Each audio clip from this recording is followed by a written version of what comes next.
Conto desta semana. Um homem, atormentado pelo rangido de uma estante herdada, descobre que talvez o som não seja o sinal de colapso que ele sempre temeu, mas o testemunho sonoro da resiliência e da sabedoria prática de sua linhagem para se manter por gerações de pé diante das pressões da vida.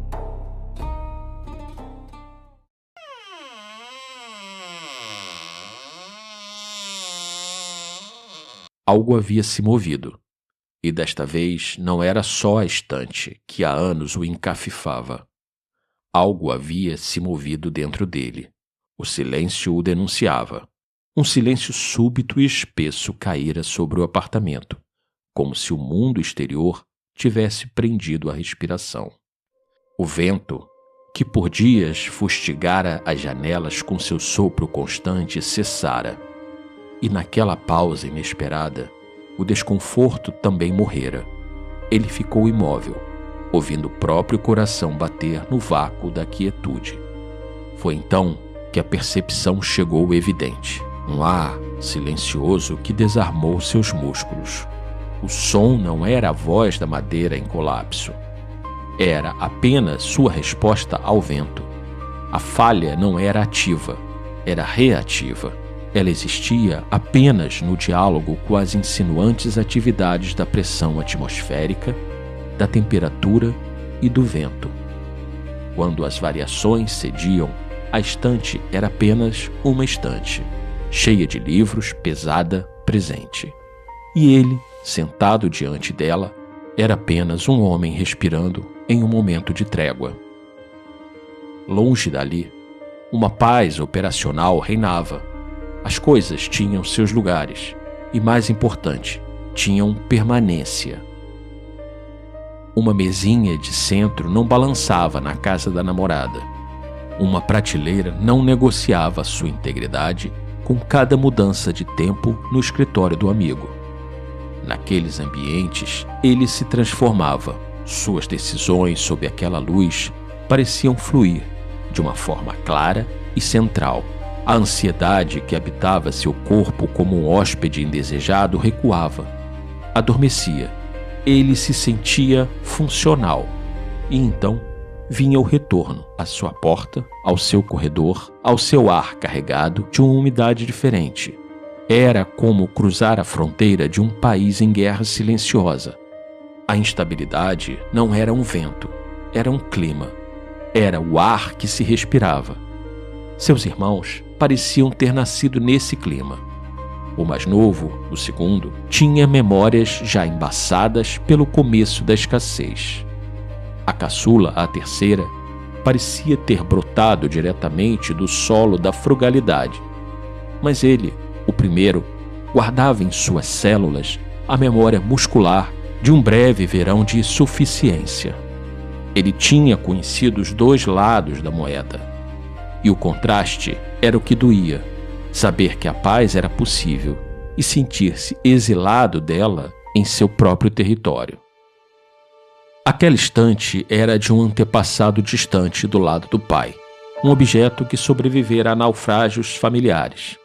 Tinha visto casas serem deixadas para trás, móveis mais bonitos serem vendidos, promessas serem engavetadas. Seu pai a chamava de a testemunha. Ela carregava em seus veios e em suas juntas, já um pouco frouxas, o rastro de todas as intempéries que a família havia sofrido.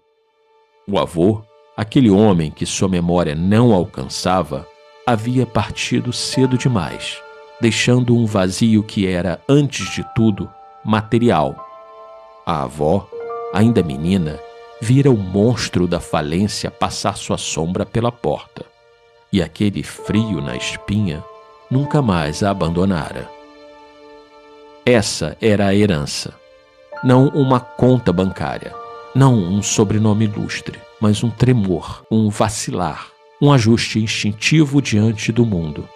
Uma predisposição a ouvir primeiro o rangido, a prever o pior, a escolher o caminho que parecesse oferecer menos atrito, menos exposição, menos risco de desabamento. A estante, agora rangendo de novo com o vento que retornava, era o altar dessa herança. Naquele dia, ele havia se aproximado mais do móvel. Irritadiço, intentava matar o sutil e pesado murmúrio lamentoso. Não com as ferramentas dessa vez, mas com a mão, e uma pergunta que latejava.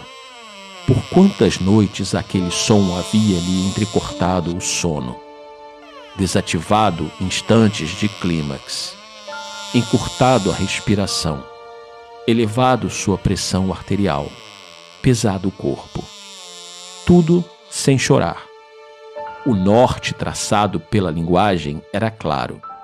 Evitar o transbordamento queixoso.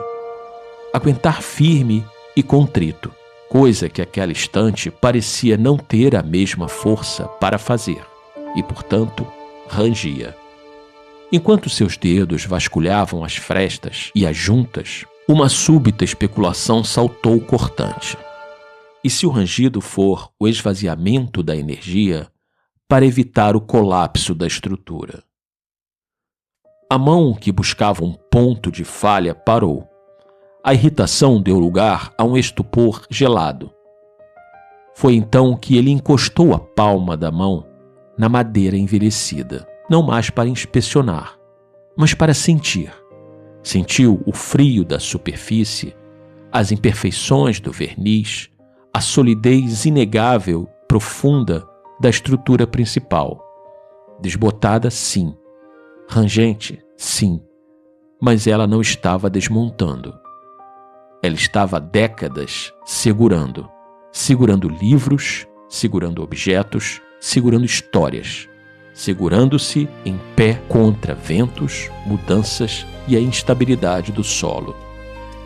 Seu rangido não era um grito de socorro, era uma dinâmica, um aviso regulador, a linguagem que a madeira criara para dizer: estou sob pressão, estou a escoar o excesso, e fazendo isso, ainda aqui permaneço, e ainda cumpro meu papel.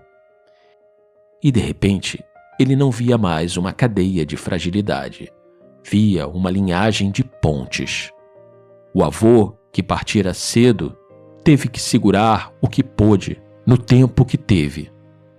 A avó, assombrada pela falência, aprendeu a ler a economia do afeto com olhos de ourives.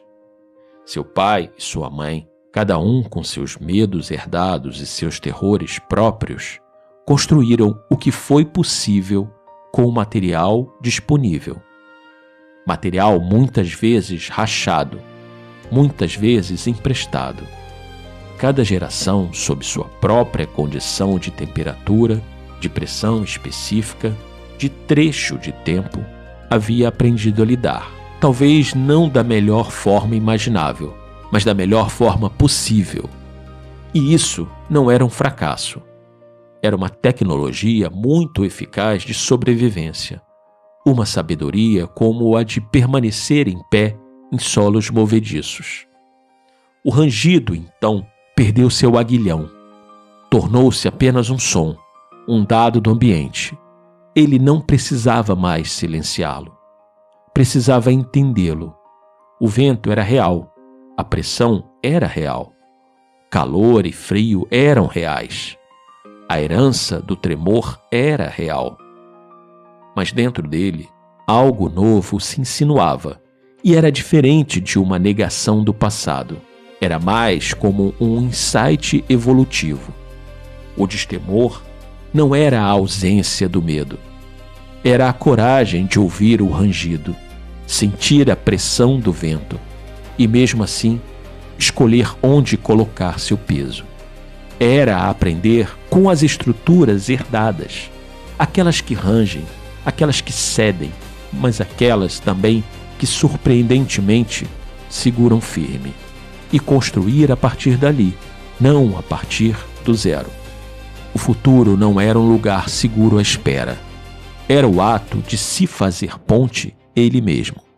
De ser o antepassado que um dia alguém lembraria não pela ausência de rangidos, mas pela dignidade sólida com que soube habitar a pressão, honrar o vento e continuar, página após página, preenchendo as prateleiras de sua própria história. Ele deixou a mão repousar na madeira por um instante final.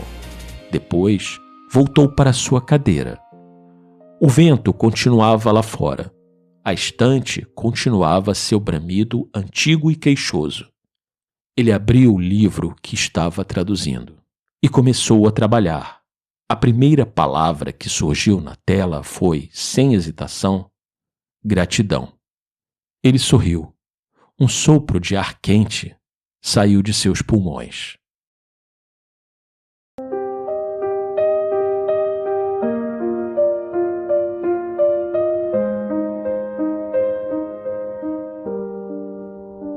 Essa história agora é sua.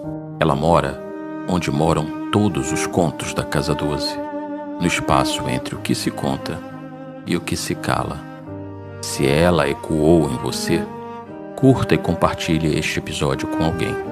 Afinal, algumas histórias só se completam quando são passadas adiante.